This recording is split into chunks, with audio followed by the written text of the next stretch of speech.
Udah siap ya Alkitabnya ya, masing-masing ya.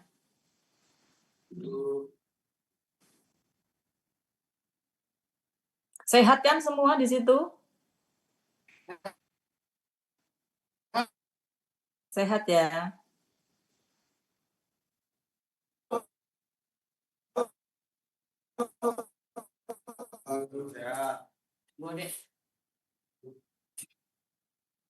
Nanti kalau sinyal nggak bagus, suara saya nggak jelas, diangkat tangannya ya biar saya tahu. Oke?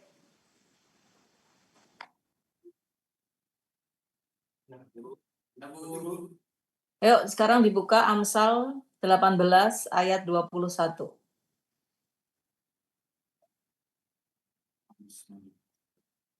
Amsal 18 ayat 21. Amin. Ayo dibaca Opung. Amsal 18 ayat 21. Hidup dan mati dikuasai lidah. Siapa suka memakannya akan memakan buahnya. Amin. Amin. Jadi dalam ibadat hari ini Bu Ati kasih judul atau tema hati-hati dengan ucapanmu. Seperti di ayat Amsal 18 ayat 21 ini tertulis hidup dan mati dikuasai lidah. Siapa suka menggemakannya akan memakan buahnya.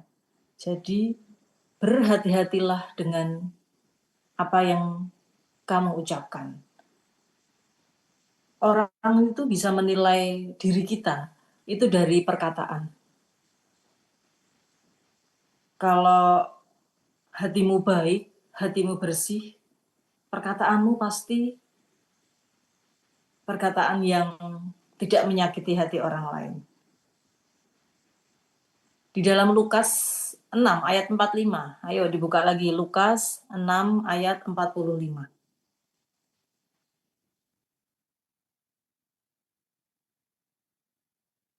Yang sudah ketemu silahkan dibaca Lukas 6 ayat 45. Lukas 6 ayat 45. Orang yang baik mengeluarkan barang yang baik dari perbendaharaan hatinya.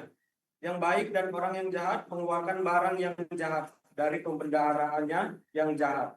Karena yang diucapkan mulutnya keluar dari hatinya. Amin. Nah, kan jelas sekali ini yang di Lukas 6:45 ini. Jadi orang yang baik itu ya hanya mengeluarkan kata-kata yang baik-baik saja, yang dibicarakan topiknya saat ngobrol dengan temannya. Kalau orang yang jahat itu yang dikeluarkan yang jorok, yang mesum, yang isinya umpatan, ya kan?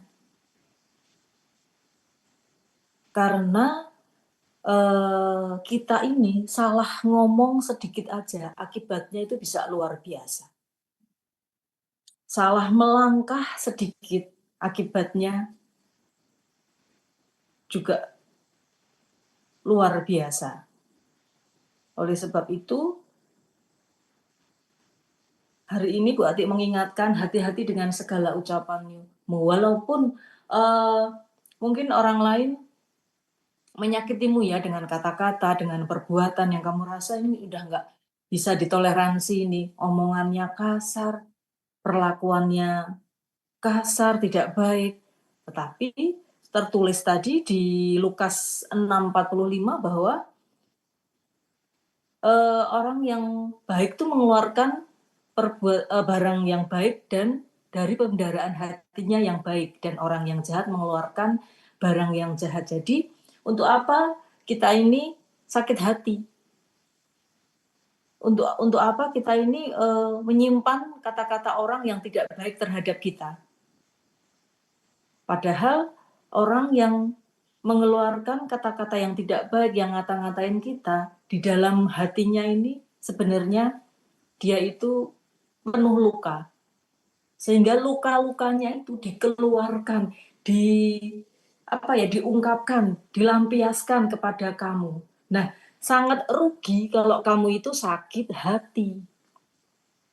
Kok hatimu udah beres kok, hatimu udah bersih kok, ngapain mendengar hinaan orang lain kamu pikirkan dan kamu simpan, malah bikin kamu yang hatimu mungkin sudah beres, sudah bersih, jadi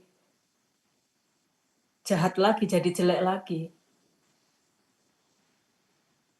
Karena setiap kata-kata yang diucapkan manusia itu pasti pada akhirnya nanti akan dipertanggungjawabkan. Sekarang dibuka di Matius 12. Matius 12 ayat 36 sampai dengan 37.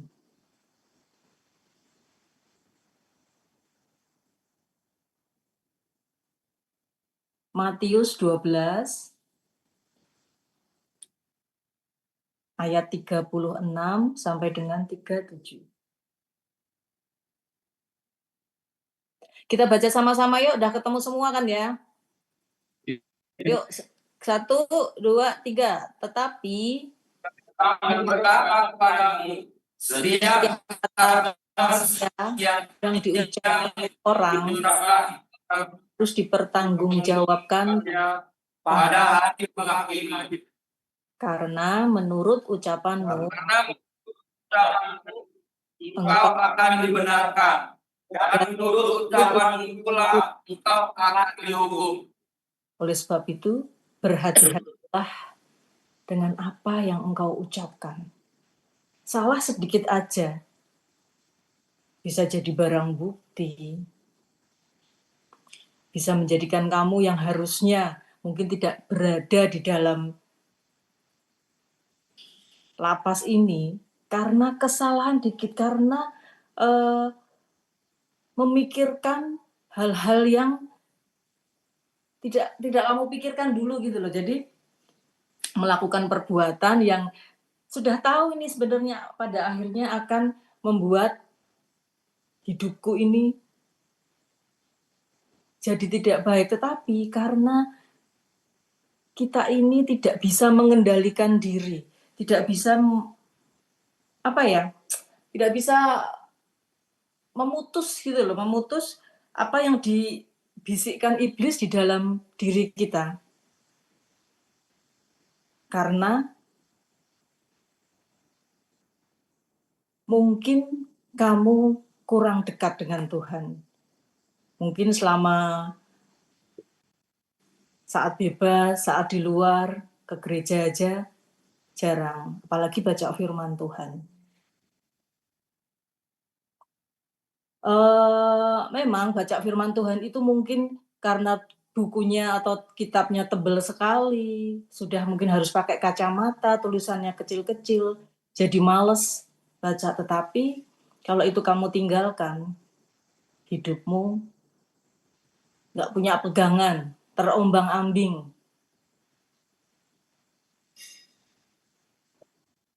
Coba di dalam doa Bapa Kami itu kan tertuliskan sebenarnya itu doa Bapa Kami di Alkitab ya. Cobalah jika mungkin kamu saat malas baca firman Tuhan, itu doa Bapa Kami itu kamu ulang-ulang. Itu sama aja kamu baca firman Tuhan. Siapa coba hari ini yang sudah doa Bapa Kami? Ada yang sudah hari ini melakukan doa Bapa Kami? Atau hari ini yang sudah baca firman Tuhan siapa? Adakah? Samosir mana ya Samosir ya? Di belakang adalah itu ya Samosir. Nah, oh kamu potong rambut ya, nggak kelihatan. Sehat kamu Samosir?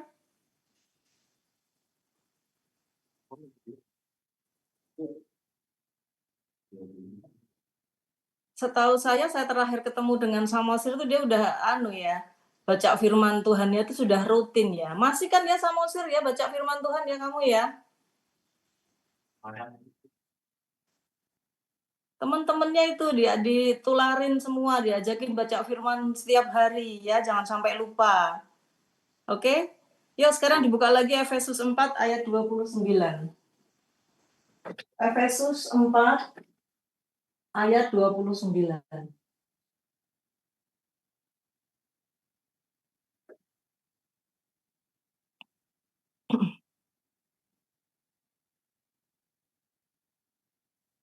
Efesus 4 ayat 29. Janganlah ada perkataan kotor keluar dari mulutmu, tetapi pakailah perkataan yang baik untuk membangun di mana perlu supaya mereka yang mendengarnya beroleh kasih karunia. Nih, janganlah ada perkataan kotor keluar dari mulutmu. Apalagi yang mungkin sudah mempunyai anak, mungkin saat marah kamu tanpa sadar mengeluarkan kata-kata bodoh kamu. Hati-hati ya, sebagai orang tua harus segera kamu cabut kata-kata jika kamu pernah mungkin anakmu yang melakukan kesalahan sedikit kamu marah-marahin. Harus dicabut itu kata-kata itu, nanti benar terjadi. Ayo ikutin Bu Ati yuk, mungkin yang pernah mengeluarkan kata-kata cemooh kepada anaknya.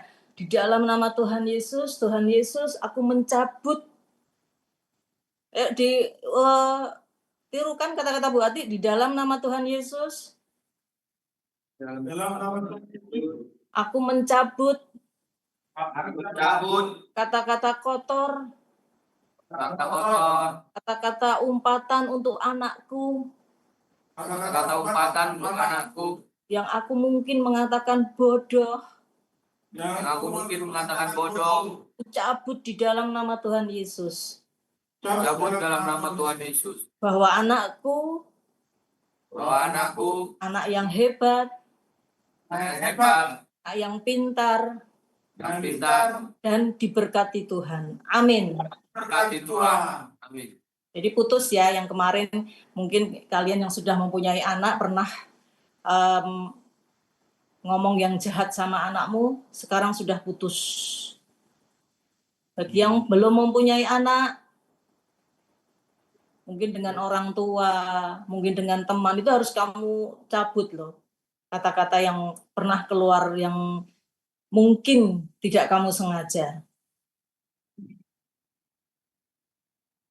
Berkatalah yang baik-baik saja. Jadi ada orang di dekatmu itu merasa nyaman. Kamu bisa menilai deh, kalau saat kamu ada, terus teman-temanmu tuh pada datang, pada ikut ngobrol, nyaman dengan kamu, berarti apa yang kamu katakan ini membangun bagi mereka.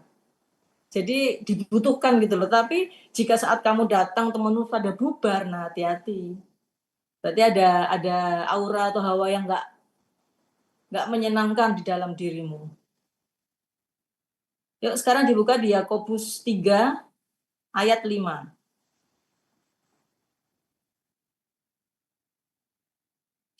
Yakobus 3 ayat 5.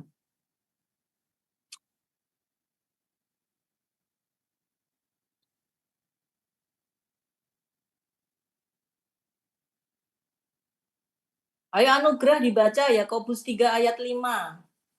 Yakobus 3 ayat 5. Demikian juga lidah, walaupun suatu anggota kecil dari tubuh, namun dapat memegahkan perkara-perkara yang besar. Lihatlah, betapapun kecilnya api, dia dapat membakar hutan yang besar. Amin. Jadi memang lidah ini walaupun sepertinya sepele ya, sepertinya kecil di dalam anggota tubuh kita, tetapi perkara-perkara yang besar itu bisa terjadi dengan lidah. Oleh sebab itu berhati-hatilah dengan ucapanmu, berhati-hatilah dengan pikiranmu. Berulang kali, mungkin sudah sering sekali ya Bu Ati menyampaikan bahwa Amsal 4 ayat 23 itu loh. Ingat nggak Amsal 4 ayat 23? Jagalah hatimu dengan segala kewaspadaan, karena dari situlah terpancar kehidupan. Jadi hatimu, ucapanmu, itu harus selalu kamu jaga, harus selalu kamu waspadai. Karena di atas segala-galanya tuh, kalian harus berhati-hati terhadap apa yang kamu ucapkan, apa yang kamu pikirkan.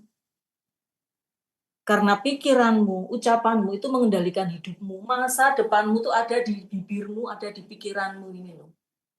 Seharusnya yang di pikiran dan bibirmu ini nggak usah jauh-jauh dari Tuhan. Nggak usah jauh-jauh dari firman Tuhan.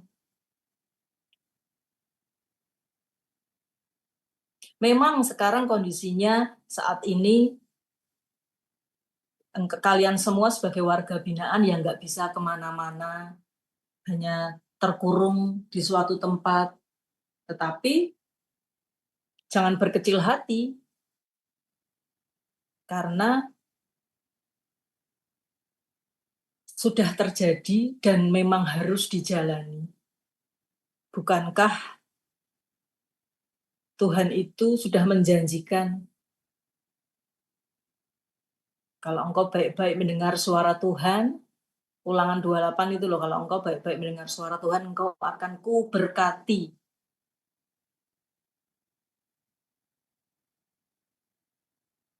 Caranya baik-baik mendengar suara Tuhan gimana? Ya baca firman Tuhannya setiap hari. Nggak bisa sehari bolong nggak baca firman Tuhan, itu nggak bisa. Karena firman Tuhan jelas, harus baik-baik mendengar suara Tuhan. Kalau setiap hari ada bolong nggak baca, nah itu kesempatan iblis. Jadi iblis itu tidak takut kalian itu baca firman Tuhan. Iblis itu tidak takut sekarang kamu sedang duduk di dalam gereja untuk mendengarkan firman Tuhan. Nggak takut, dia nggak takut. Mau opung, anugerah. Sekarang lagi ibadat loh, dia di dalam gereja loh. Iblis nggak takut. Yang ditakutkan iblis apa? Kamu semua mempraktekkan apa yang tertulis di dalam firman Tuhan. Iblis ketakutan itu. Jadi cuma baca aja, cuma ikut ibadah, pujian-pujian, tetapi kalian tidak mempraktekkan semua yang tertulis di dalam firman Tuhan, percuma, sama aja. Hidupmu akan terombang-ambing, nggak punya pegangan. Tetapi kalau kalian semua mempraktekkan, perintah Tuhan apa? Perintah Tuhan mengampuni, ya ampuni, nggak mau tahu, mau orangnya jahatnya kayak apa, nggak peduli. Harus diampuni, harus beres, harus selesai.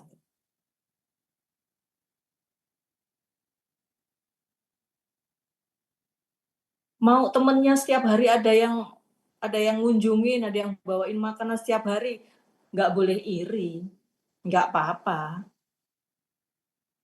Jika kamu tidak bisa melihat kebahagiaan orang lain, jika orang lain bahagia tapi hatimu sakit, berarti kamu masih belum mempraktekkan firman Tuhan. Tapi kalau kamu melihat temanmu bahagia, kamu ikut bahagia. Melihat temanmu, mungkin seminggu sekali ada yang ngunjungin, lihat hatimu. Kalau hatimu marah, hatimu sebel, hatimu iri, firman Tuhan belum kamu praktekkan di dalam hidupmu.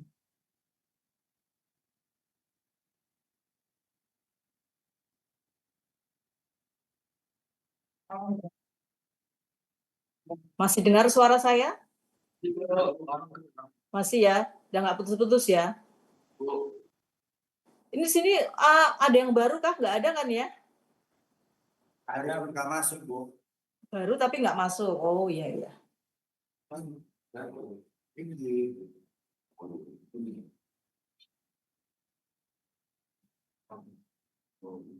Jadi buat ingetin lagi ya, baca firman Tuhan itu wajib ya hukumnya.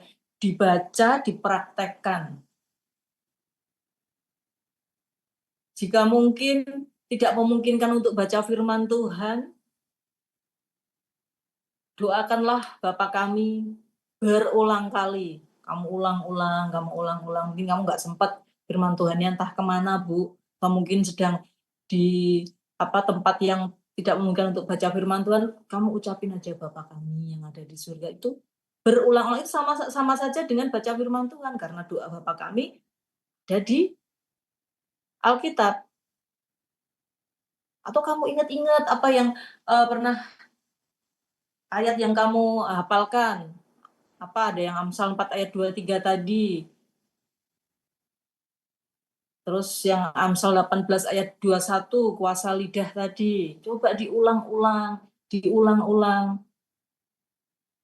Karena kalau tidak kamu ulang-ulang, setelah ibadat ini selesai, ya sudah, akan menguap begitu aja.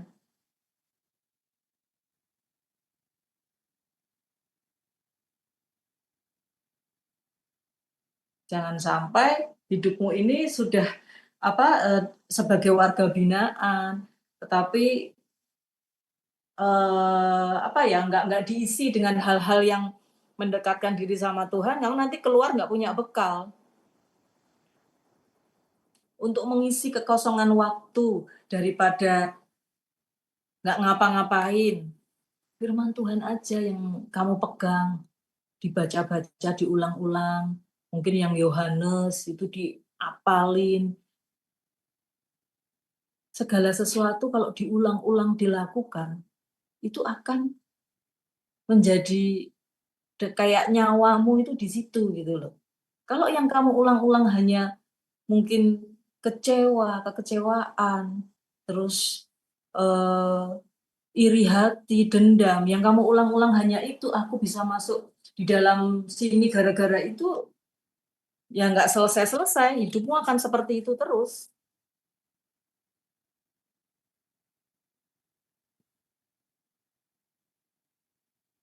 Tadi yang Amsal 18 ayat 21 dihafalkan ya, diingat-ingat lagi ya. Tadi apa coba yang Amsal 18 ayat 21 tadi? Hidup yang mati dikuasai lidah. Siapa suka memakannya akan memakan buahnya. Nah, kamu ingat-ingat lagi, berarti aku kalau ngomong ini harus mikir-mikir dulu ya, nggak boleh asbun ya, nggak boleh asal bunyinya. Iya, betul. Nggak bisa. Kalau mengucapkan itu asal-asalan itu nggak bisa. Ada pedomannya di Amsal 18 ayat 21 tadi. Hidupmu itu dikuasai oleh lidahmu, oleh ucapanmu.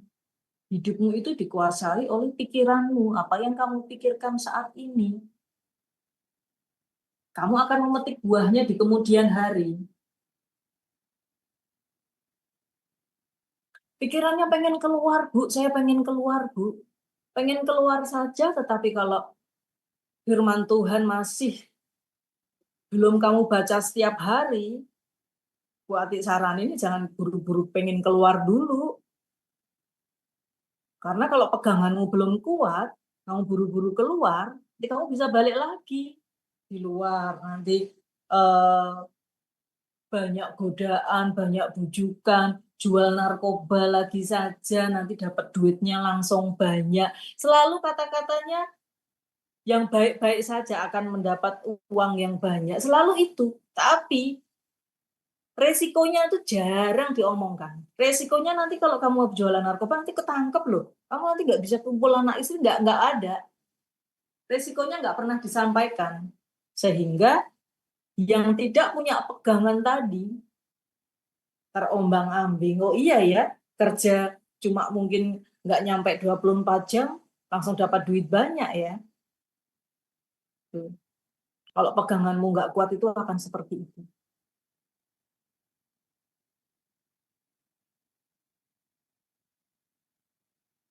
Jadi bangun tidur, kalau misalnya ada cermin di dalam kamarmu itu, kamu coba ngomong sama dirimu sendiri.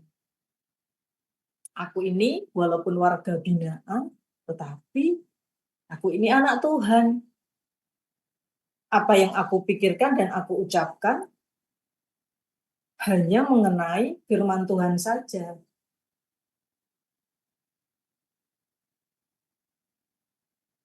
Ngomong aja sama dirimu sendiri itu loh.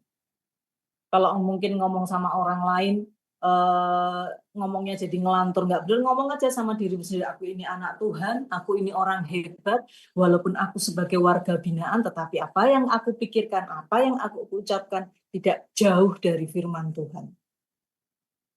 Ngomongin itu terus-menerus, daripada pikiran ngelantur, ngalamun, memikirkan yang tidak-tidak, ngomong sendiri di depan kaca. Jadi saat kamu mungkin pikirannya kosong sedikit, kamu ingat, oh tidak, aku ini anak Tuhan, aku ini orang hebat. Memang saat ini kondisiku hanya sebagai warga binaan, tetapi jati diriku ini anak Tuhan.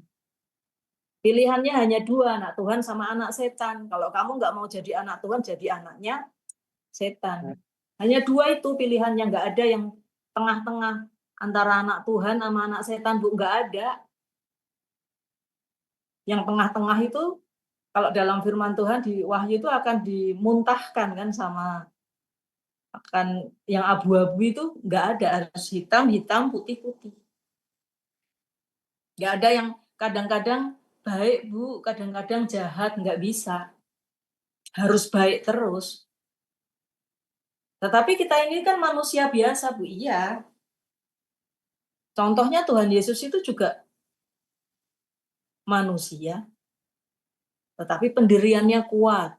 Selama 40 hari, 40 malam di gurun pasir, digoda sama setan, pendiriannya kuat Tuhan Yesus.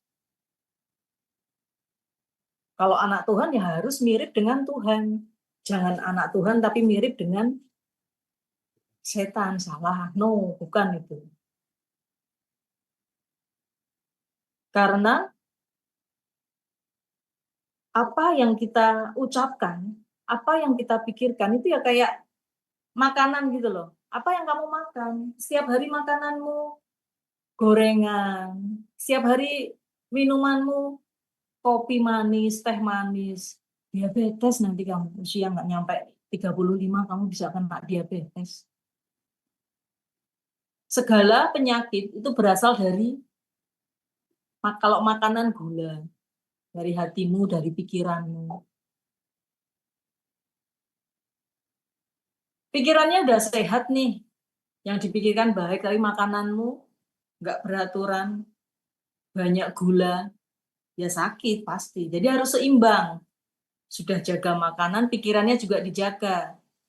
Loh ada loh Bu, yang makanannya sehat tapi sakit, tapi mungkin hatinya masih mendendam, menyimpan benci kepada orang lain, itu bikin penyakit juga.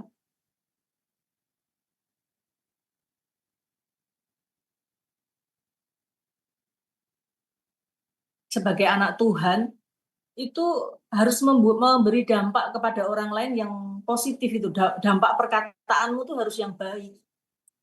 Tunjukkan sebagai anak Tuhan, harus mengikuti semua arahan Tuhan. Tuhan suruh ke kanan, ya ke kanan. Tetapi yang terjadi saat ini, kita ini hanya mau diberkati aja, mau berkatnya aja, yang diharap-harapkan hanya berkatnya aja. Tetapi baca firman Tuhan malas. Coba sekalian sekarang direnungkan lah. Dari bangun tidur tadi sampai sekarang ini, apa sih yang sudah saya alami? Apa sih yang sudah saya lakukan? Apakah dari bangun tadi pagi sampai sekarang ini aku sudah menyenangkan hati Tuhan atau malah aku menyakiti orang-orang di sekitarku? Coba kalian renungkan, kalian pikirkan.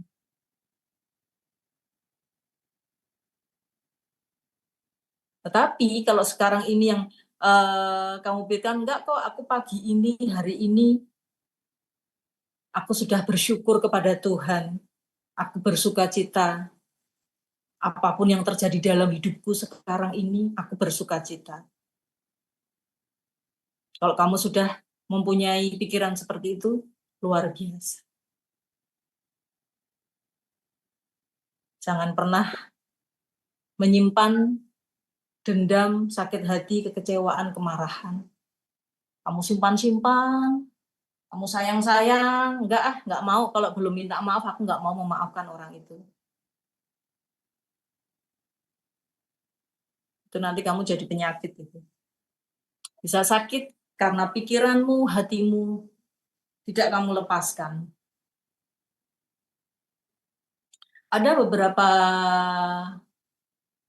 teman ya yang mohon maaf mungkin belum mempunyai keturunan ya. Pernah ada yang curhat kepada saya gitu. Kenapa sampai sekarang belum punya keturunan? Saya bilang, lepaskan semua yang di dalam hatimu, di dalam pikiranmu, apapun.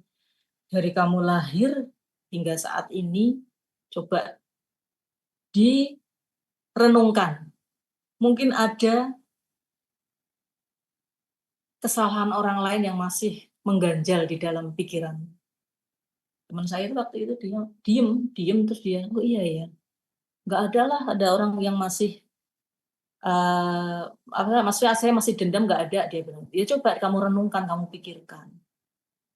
Karena beberapa teman saya yang seperti itu ya, yang maksudnya masih belum punya keturunan segala macam itu, kalau ya saya lihat sepertinya kurang melepaskan gitu loh. Harusnya beres, harusnya sudah selesai. Dan teman saya itu setelah 1 bulan ketemu lagi sama saya, dia bilang, iya loh, bener loh, setelah saya renungkan ada loh yang saya masih sakit hati, dia bilang. Tapi dia mengakui bahwa saya memang belum selesai semua, tapi saya mau belajar.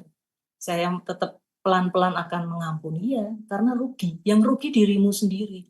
Yang jahat orang lain, kita dendam, kita simpan, kita jadi rugi sendiri.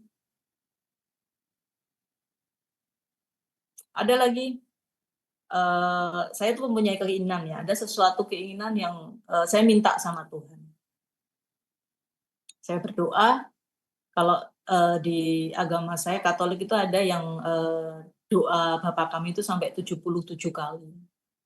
Saya berusaha setiap hari itu paling 45 menit itu, 77 kali itu 45 menit. Saya lakukan, saya menginginkan sesuatu ya. Apa yang terjadi di dalam pikiran saya atau hati saya, Tuhan itu seperti mengatakan bahwa kamu bantu orang lain dulu. Jadi saya harus ada 2 orang ini yang harus kamu pertemukan dulu, kamu bantu dulu. Nanti siapa tahu dari temanmu itu kamu akan memperoleh apa yang kamu inginkan. Jadi tidak melulu doa kita itu yang kita minta itu akan Tuhan jawab. Tetapi mungkin dengan perantaraan orang lain, doa kita akan terjawab. Oleh sebab itu, terus-meneruslah mendekatkan diri kepada Tuhan. Apa yang kamu bisa itu lakukan. Baca firman Tuhan, diulang-ulang, ditulis. Supaya apal itu ditulis, diulang-ulang. Jadi misalnya nih, Amsal 4 ayat 23, jagalah hatimu dengan segala kewaspadaan karena dari situlah terpancar kehidupan. Itu kalau kamu pengen apal, kamu tulis. 10 kali itu lama-lama apal loh pasti. Daripada pikiranmu ngelantur, nggak jelas kemana-mana, itu aja. Percayalah. Nggak enak loh rasanya kalau nggak ngapa-ngapain, ya kan? Bingung, hampa, kosong, mungkin hiburan nggak ada, mau ngapain lagi ini. Ambil kertas, ambil ballpoint, tulis firman Tuhan. Sampai 10 kali, sampai 20 kali, sampai 100 kali. Lama-lama apal, enak hidupmu akan tenang, damai, sejahtera. Jadi cari cara supaya firman Tuhan itu selalu kamu ucapkan, selalu kamu pikirkan, selalu kamu praktekkan. Gimana? Sudah jelas apa yang disampaikan Bu Ati? Amin. Ya kan? Daripada hatimu sedih, galau, merana, memikirkan hal-hal yang di luar. Nggak usah kamu pikirkan hal-hal yang di luar. Di luar itu jahat kalau kamu tidak berpegang kepada firman Tuhan. Dunia itu sangat-sangat jahat. Dia hanya membawamu sukacita sesaat kalau dunia itu. Tetapi kalau firman Tuhan itu kekal selama-lamanya. Ngomong di depan kaca, aku ini anak Tuhan, aku ini orang hebat. Walaupun aku sekarang warga binaan, tetapi Aku percaya Tuhan itu menolongku. Kalau Tuhan nggak nolong kita semua, kita tuh nggak ada di tempat ini sekarang. Memang kondisinya sedang nggak bisa ngapa-ngapain hanya di dalam penjara, tetapi nggak bisa ngapa-ngapainnya itu. Kalian itu suruh deket sama Tuhan. Firman Tuhan ini harus kamu ulang-ulang terus. Lebih tenang nanti jatuhnya, hidup itu lebih nyaman. Mau cari apa sih? Toh semua juga akan mati. Nggak ada yang dibawa mati.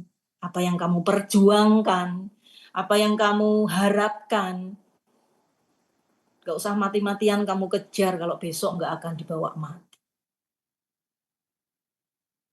Yang mudah itu tadi, untuk cara menghafalkan firman Tuhan ditulis sampai 10 kali, sampai 20 kali. Atau ditulis sekali dihafalkan. Biar pikirannya tuh nggak mandek. Nanti kamu saat waktunya keluar, bekalmu tuh udah kuat. Gitu. Sepakat apa yang disampaikan Bu Ati? Janji ya, firman Tuhan diapalin ya, diulang-ulang, ditulis, dipikirkan, direnungkan. Jangan selesai ini sudah terus dapat makan siang, tidur, ngerokok, gitu aja. Jangan ya, firman Tuhannya diulang-ulang, dibaca. Ngomong sama diri sendiri di depan kaca, aku ini anak Tuhan, aku ini orang hebat. Harus ucapan yang positif yang selalu kamu keluarkan, pikiran yang positif yang harus kamu pikirkan. Oke? Terima kasih, Tuhan memberkati. Bapa, Putra, dan Roh Kudus. Amin. Bapa di surga, kami bersyukur kami sudah selesai hari ini mendengar firman-Mu dan kami sepakat, Tuhan, mulai hari ini, mulai detik ini, kami akan mengulang-ulang apa yang sudah Kau firmankan. Tuhan, kami mohon ampun atas segala dosa yang pernah kami perbuat. Dan kami pun mengampuni semua orang yang mungkin telah menyakiti hati saya.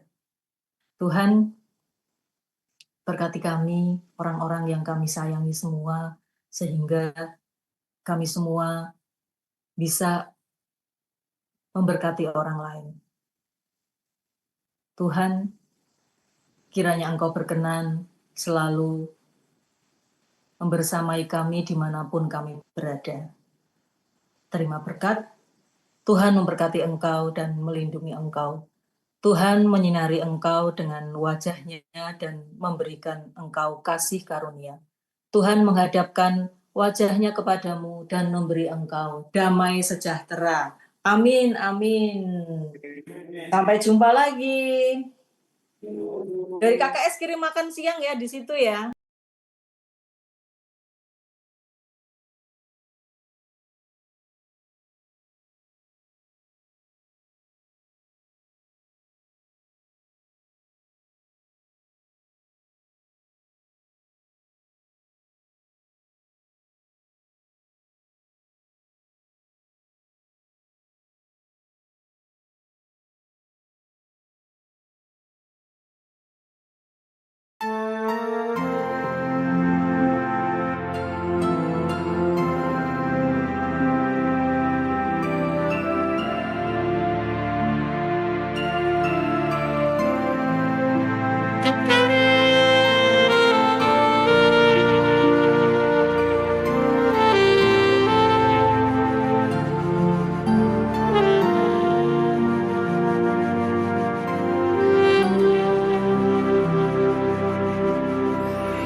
Tuhan adalah terang dan keselamatanku. Pada siapa ku harus takut? Tuhan adalah benteng di dalam hidupku. Pada siapa aku harus gentar? Satu hal telah kupinta cinta kepada Tuhan.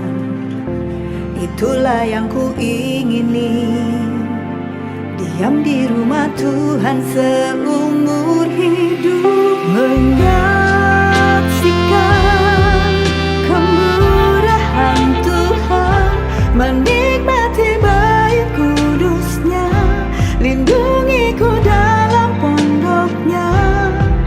Saat bahaya menghampiriku, di kemahnya Dia sembunyikanku, angkatan tegakkanku mengatasi musuhku.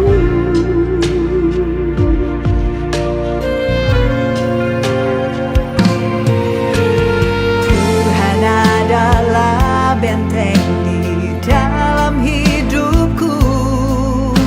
Pada siapa aku harus